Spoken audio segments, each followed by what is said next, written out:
Bakit ngayon lang kayo dumating? You are both incredibly late and have kept me waiting far too long for this meeting. Do you have any explanation for this? Pasensya na po, boss. Sana'y mapatawad niyo ako sa aking nagawa. Hindi ko po sinasadya na magkamali sa ating usapan ngayon. Sana ibigyan niyo pa ako ng pagkakataon. Anong ipag-uutos niyo, boss? I am ready to carry out whatever instructions you may have for me, as I am fully prepared to assist you with everything today. Ang ganda ng restaurant na to, mukhang masarap ang mga pagkain. Talagang napakaganda ng lugar na to at sigurado akong magiging masarap ang ating hapunan ngayong gabi. You look absolutely stunning this evening, dear.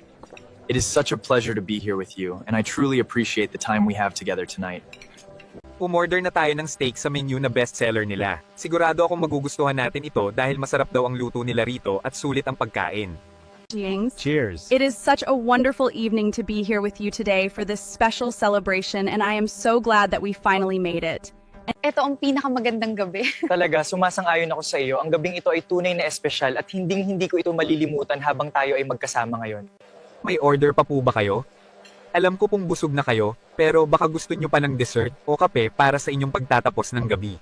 Check, please. It has been a wonderful evening, and I truly appreciate the excellent service and the delicious meal we shared at this lovely restaurant today. Heto, pakiproseso na lang po ang bayad namin para sa hapunan ngayong gabi dahil kailangan na rin naming umalis para makahabol sa aming susunod na lakad sa lungsod. Ang hapunang ito ay tunay na isang gabing hindi ko malilimutan. Ito ay isa sa mga sandaling nais kong pahalagahan habang tayo ay magkasama ngayong gabi. Hindi ako makapaniwala na nangyayari ito. Ito ay parang isang panaginip na hindi ko inaasahan na magkakatotoo sa buhay natin at talagang napakasaya ko sa gabing ito. Para sa iyo ang mga bulaklak na ito. Let us go. Tara na. Yes, let us head out now, and I have truly enjoyed our evening together, and it has been such a wonderful time tonight. Napakaganda ng gabing ito, hindi ba? Oo naman, lalo na dahil kasama kita. Masaya ako na lumabas tayo ngayong gabi para maglakad-lakad sa labas ng kainan. May isa pa akong surprise para sa iyo. I hope that this little gesture makes your evening even more special because you truly deserve all the happiness. Handa ka na ba para sa susunod na sorpresang naghihintay sa atin, Awa? Siyempre naman, excited na ako sa susunod na mangyayari sa ating gabi. Nag-enjoy ka ba sa ating gabing to? Oo naman, napakaganda ng mga ilaw at napakaganda ng biyahe natin. Salamat sa gabing ito at sa lahat ng oras mo. Nagustuhan mo ba tong pangalawang sorpresa ko sa'yo, Mira? I wanted to make sure this evening was truly special for us, and I really hope you enjoyed everything so far. Oo, Jeryl, napakaganda dito. Napakaganda talaga ng paligid natin ngayong gabi. Ramdam ko ang lamig ng simoy ng hangin habang kasama kita dito sa hardin. Tumingin ka.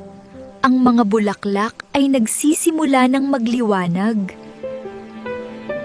Ang ganda nila tingnan, parang mga bituin na bumaba sa lupa. Oo nga, parang magic ang gabing ito kasama ka sa gitna ng ganitong kagandang tanawin. Salamat sa pagdala mo sa akin dito. Nakalimutan ko kahit sandali ang mga problema. Salamat talaga. Dahil masaya ako nakasama kita ngayong gabi sa napakagandang lugar. Nagawa niyo ba yung inuutos ko sa inyo?